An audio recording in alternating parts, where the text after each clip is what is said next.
শীতের রাতে bike ride করার সময় সাবধান। শীতকালে সাধারণত শিয়ালের উপদ্রব কিছুটা বৃদ্ধি পায়, বিশেষ করে নভেম্বর থেকে ফেব্রুয়ারি মাস এই সময়টাতে। খাবারের সন্ধানে এরা এদিক সেদিক যেমন রাস্তাঘাট এবং লোকালয়ের দিকে ছোটাছুটি করে, আর বিশেষ করে রাতের বেলাতেই তারা খাবারের সন্ধানে বের হয়। অনেক সময় এরা হাইওয়ে এবং অন্যান্য রাস্তার পাশেও চলে আসে। একটু আলো দেখলেই শিয়ালরা বিভ্রান্ত হয়ে যায় এবং হঠাৎ করে এদিক সেদিক ছোটাছুটি শুরু করে। অনেক সময় রাস্তার এপাশ থেকে ওপাশেও দৌড় দেয়, আর তখনই ঘটে যেতে পারে ভয়াবহ দুর্ঘটনা। আমরা যদি একটু স্পিডে বাইক রাইড করি আর হঠাৎ যদি শিয়াল সামনে চলে আসে, তাহলে ওই সিচুয়েশনে বাইক কন্ট্রোল করা বা ব্রেক করা অনেকটাই কঠিন বা দুঃসাধ্য ব্যাপার হয়ে যায়। আর যদি সংঘর্ষ হয় তাহলে বড় ধরনের বিপদ ঘটে যায়। আবার অনেক সময় হার্ড ব্রেক করতে গিয়ে চাকা স্কিড করে পড়ে যাওয়ার সম্ভাবনা থাকে।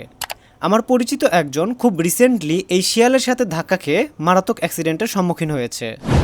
তাই রাতের বেলা শিয়ালের কারণে অনাকাঙ্ক্ষিত বিপদ থেকে বাঁচতে অবশ্যই বাইকের গতি কম রাখতে হবে, যেন এ ধরনের সিচুয়েশনে বাইক কন্ট্রোলিং সহজ হয়। দ্বিতীয়ত, অবশ্যই প্রপারভাবে হেডলাইট ব্যবহার করতে হবে, যেন সহজেই আমরা দূর থেকে সব কিছু দেখতে পারি।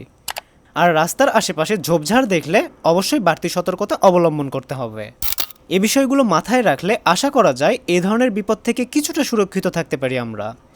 আপনার পরিচিত বাইকারদের সচেতন করে দিতে ভুলবেন না। আল্লাহ হাফেজ।